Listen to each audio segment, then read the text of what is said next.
এতে মঞ্চে উঠবেন এবং তিনি আগরতলাকে, ত্রিপুরাকে, গোটা পৃথিবীর দরবারে আজ অন্যভাবে মেলে ধরবেন আমরা নিশ্চিত।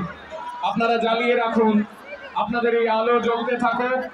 আর কয়েক মিনিটের মধ্যেই এই মঞ্চে আমাদের প্রত্যেকের প্রিয় শিল্পী শ্রেয়া ঘোষাল চলে আসবেন।